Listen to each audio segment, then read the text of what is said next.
Aliens discover why Deathworlders shrug off freezing as a minor annoyance. The vast interstellar station orbiting the icy planet of Boreas was abuzz with life. Dozens of alien species moved through its halls, each wrapped in layers of thermal gear, the cold seeping into the metal structure of the station. Boreas was notorious for its extreme cold, a frozen wasteland where temperatures regularly dropped far below what most species could tolerate. Station Commander Zereth, a Zalathian with smooth reptilian skin and a cold-blooded biology, stood at the observation deck. His large, deep-set eyes scanned the endless glaciers of Boreas. His people thrived in warm, tropical climates, making Boreas one of the most uncomfortable assignments for them. But the Boreas Research Facility was essential. It housed some of the most advanced technology in the galaxy, studying extreme environments and testing out survival mechanisms that could be used across the stars. There was, however, one group of individuals who seemed to thrive in the freezing environment: humans, or as the galactic community had come to label them, Deathworlders, born on Earth, a planet classified as a high-risk deathworld due to its violent natural disasters, aggressive fauna, and unpredictable climate. Humans were known for their resilience. They had a reputation for surviving environments that would kill most species in minutes. Zereth had heard rumors, of course, stories about how humans found the biting cold of Boreas to be refreshing and even mildly inconvenient, but the Zalathian commander didn't fully believe it until today. Today, a major power failure had crippled several sectors of the Boreas station, including the one holding the station's most precious artifact, the Starstone. The Starstone was an ancient relic believed to contain immense energy. It had been brought to Boreas for study, but with the temperature controls down, the freezing environment of the planet was now seeping into the station, dropping the temperature in the storage area to levels even more extreme than usual. Zereth paced nervously. The Starstone storage vault was already freezing, and if it fell below a certain threshold, the artifact could be damaged. His own species would barely survive the cold for more than a few minutes without specialized gear. He had already sent his best technicians to restore the power, but the situation was becoming critical. To make matters worse, the station's main engineer, Lieutenant Marcus Hale, a human, had volunteered to handle the emergency repairs. "This is madness," Zereth muttered, watching the human head toward the freezing sector with nothing but a standard issue jacket. "He'll freeze before he gets halfway there." Beside him stood Jacqueline, a Hulan officer whose amphibious biology required constant warmth and moisture to survive. Jacqueline, wrapped in layers of heated thermal suits, glanced at Zereth with equal concern. "Commander, humans are strange creatures, but surely even they cannot endure temperatures like these for long." Zereth nodded grimly. "We may have no choice but to evacuate the artifact and risk moving it under manual power, if Hale doesn't succeed." They both watched as Marcus Hale disappeared into the dark, frost-covered hallway that led to the Starstone vault. The door hissed shut behind him, and the temperature monitor on Zereth's console began to drop alarmingly. "It's already falling below tolerable levels for most species," Zereth muttered, his reptilian fingers tightening around the armrest. Inside the freezing corridor, Marcus Hale felt the temperature drop instantly as the door slid shut behind him. The cold bit into his exposed skin, but to him, it was nothing more than a mild discomfort. He chuckled under his breath, the sound muffled by the cold air around him. He had been in worse situations, much worse. Back on Earth, winters in the Arctic regions were colder than this. He'd done survival training in blizzards, been caught in ice storms, and once, on a mission to Mars, had lost heat in his suit for a full hour while repairing an outpost. The Martian nights had been brutal, and yet, he survived. This was almost pleasant by comparison. His breath formed visible puffs of vapor as he moved through the corridor, his steps steady and unfazed. The cold metal walls were covered in a thin layer of frost, and the lights flickered overhead as the power failure worsened. In the distance, he could see the control panel for the vault's power grid. His fingers, still functional despite the freezing temperature, quickly began to pull apart the panel. He worked with the speed and precision of someone more annoyed than threatened by the cold. His hands moved swiftly, rerouting energy from the auxiliary power source to restore heat to the sector. As he worked, Marcus couldn't help but think about the reactions of the aliens on the station. Their wide eyes, their disbelief at his apparent indifference to the cold. To them, this was a death sentence. To him, it was just another day at the office. Back at the control room, Commander Zereth and Jacqueline monitored Hale's progress with growing disbelief. The human's vitals, displayed on the station's scanners, remained stable. His heart rate hadn't spiked, his body temperature remained steady, and he showed no signs of hypothermia. To them, it seemed impossible. How is he still functioning? Jekyll muttered, his amphibious skin shivering even in the warmth of the command center. Those temperatures should have killed him by now. Zirith, equally bewildered, shook his head. I don't know, perhaps their Death World classification was more literal than we thought. Just then, the temperature readings in the affected sector began to stabilize. The power grid was coming back online, and the heating systems were starting to warm the vault. The Starstone was saved. A few moments later, the comms crackled to life. This is Hale, powers restored. You should be getting normal readings now, came Marcus's calm, almost bored voice. Zirith blinked, amazed. Lieutenant Hale, report to the command center immediately, and, good work. When Hale finally returned to the command center, his cheeks were flushed from the cold, but he seemed otherwise unaffected. He unzipped his jacket, as if stepping into the warmth from a brisk autumn day. Zirith and Jekyll stared at him in shock. How did you? Jekyll stammered, his wide, amphibious eyes filled with disbelief. Marcus shrugged, giving them a half-smile. It's just cold, nothing to get too worked up about. Nothing? Zirith echoed, incredulous. You were in temperatures that would have killed most species in minutes. Hale chuckled, guess that's just the human way. On Earth, we have entire regions that get this cold every year. It's a minor annoyance at best. Zirith shook his head, still struggling to comprehend what he had just witnessed. Deathworlders, indeed, I see now why they call you that. Hale smiled modestly, you get used to it. Now, if you don't mind, I'm gonna grab some coffee, cold makes me thirsty. As Marcus walked off, leaving the stunned aliens in his wake, Jekyll turned to Zirith, his voice low and awed. Commander, I don't think we'll ever fully understand these humans, will we? Zirith, still watching the human with newfound respect, simply nodded. No, Jekyll, I don't think we ever will. And in that moment, the legend of human resilience grew a little stronger in the minds of the galaxy's inhabitants, as they realized that, for Deathworlders, even the most extreme conditions were simply another challenge to overcome. As the door to the command center hissed shut behind Marcus Hale, Commander Zirith and Officer Jekyll stood in stunned silence. The humans' casual demeanor after such a feat of endurance left them speechless. They had read reports about Earth's extreme conditions, but to witness it firsthand, to see a species treat such deadly temperatures as a mere inconvenience, was another thing entirely. Zirith, usually composed, found himself struggling to make sense of it. His species, the Zolathians, prided themselves on adaptability, but even they had limits. Boreas was beyond harsh, its unforgiving ice fields and howling winds made survival nearly impossible for most. Yet here stood a human, unfazed by what should have been a death sentence. Jekyll, his skin still glistening with moisture from his thermal suit, leaned closer to Zirith. Commander, I've heard stories about Deathworlders, but this is beyond anything I imagined. If they can shrug off conditions like these. Zirith nodded slowly, his gaze still fixed on the door through which Hale had exited. Yes, Jekyll, it's no wonder humans have become so formidable. They thrive where others would perish.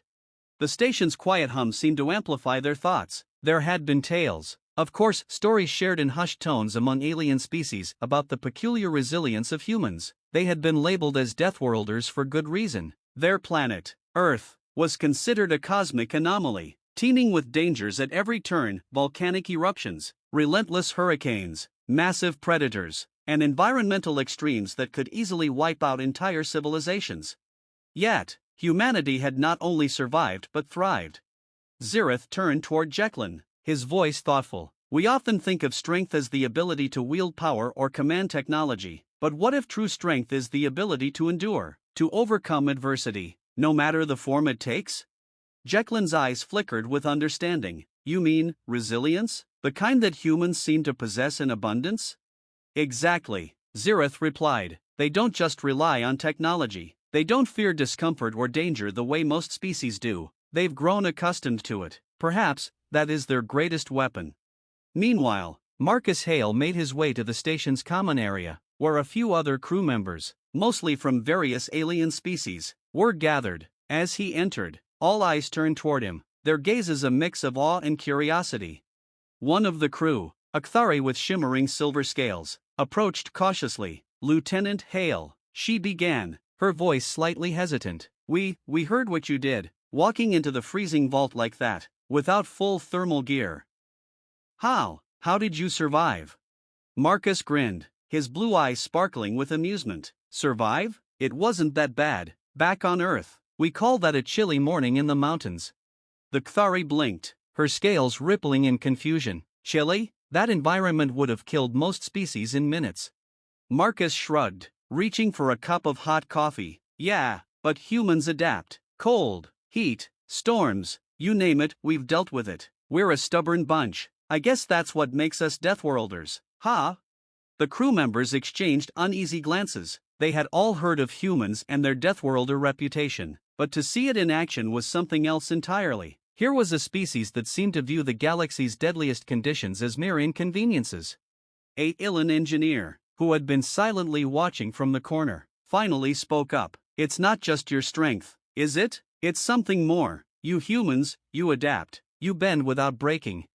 Marcus took a sip of his coffee, savoring the warmth as it spread through his body. He considered the Ilan's words carefully before replying. "I guess you could say that. We've had to adapt to survive, our planet made sure of that. But it's not just about enduring tough environments. It's about learning from them, growing stronger because of them. Earth taught us that if you can survive there, you can survive just about anywhere."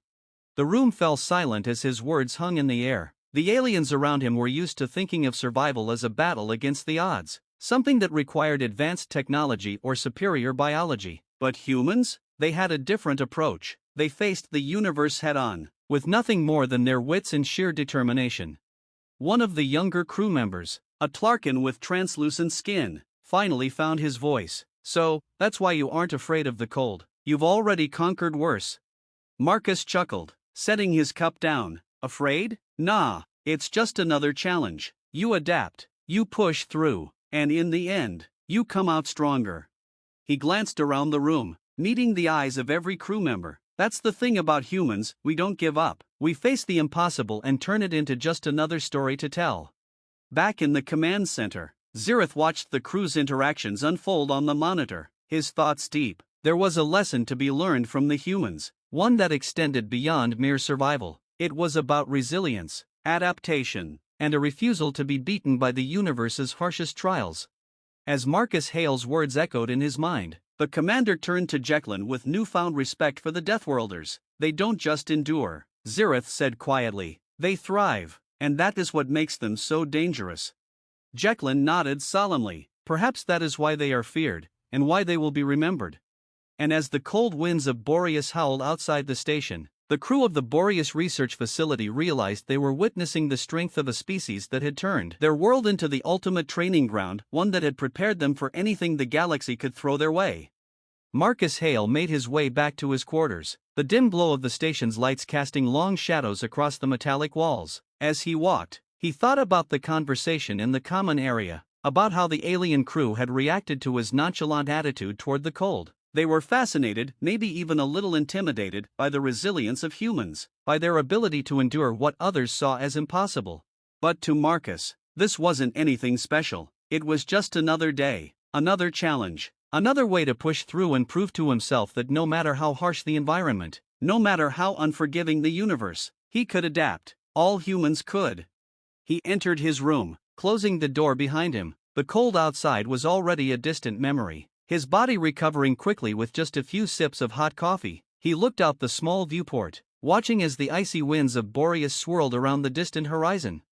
To the aliens, this planet was a frozen hell. To Marcus, it was just another chapter in humanity's long story of survival.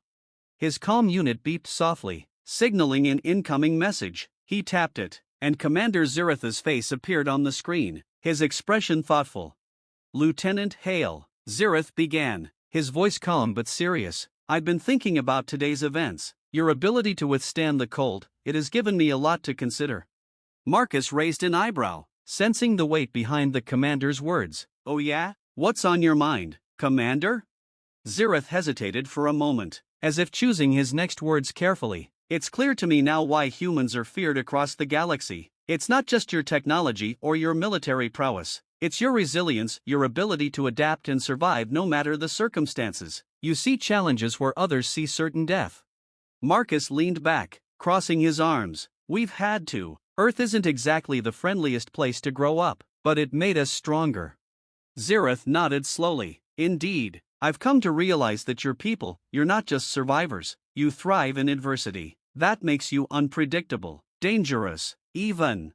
Marcus let out a small laugh. Dangerous. Ha, I like the sound of that, but honestly, we're not out here to cause trouble, we're just trying to survive like everyone else. Perhaps, Xerath said, his tone softening, but survival is a powerful motivator, and from what I've seen today, humans have mastered it. Marcus smirked. I wouldn't say mastered, but we're pretty good at it. Xerath's eyes narrowed, as if he was coming to terms with a new reality. I'll be sharing my observations with the Council. The galaxy needs to understand what we're dealing with when it comes to your species. You may be more formidable than we originally thought. Marcus gave a casual nod. Do what you need to do, Commander. But remember, we're not looking for a fight, just exploring the stars, same as everyone else. Xerath studied him for a moment longer before giving a slight nod. I believe you, Lieutenant, but still.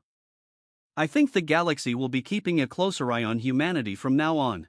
With that, the comm unit clicked off, leaving Marcus alone in his quarters. He chuckled softly to himself, shaking his head at the thought of being feared simply for enduring what he considered a minor inconvenience. As he lay back on his bunk, closing his eyes, he couldn't help but think about Earth, about the countless generations that had come before him, struggling, adapting, and surviving in one of the most dangerous environments in the galaxy. Every storm, every disaster, every trial had shaped humanity into what they were today: resilient, resourceful, and relentless. And now, as they ventured into the stars, it seemed the rest of the galaxy was beginning to take notice. Well, Marcus muttered to himself as he drifted off to sleep, they haven't seen anything yet. And so, on that freezing world, far from the familiar skies of Earth, humanity's legend grew. The Deathworlders, they called them, a species that could endure anything, survive anywhere, and thrive where others faltered. A species that saw the universe's harshest conditions not as barriers, but as opportunities to grow stronger. For Marcus Hale, and for all of humanity, the galaxy was just another challenge to be conquered. And they were ready for whatever came next. The crew of the Boreas research station would never forget the day they watched a Deathworlder walk into the freezing cold and return without a scratch. It was a lesson they would share with their own kind, a story that would echo across the stars. Humans weren't just another species, they were survivors of the highest order, ready to face the cosmos and all its dangers head-on. And as the galaxy watched and learned, one thing became certain: wherever humans went, they would not just survive, they would thrive.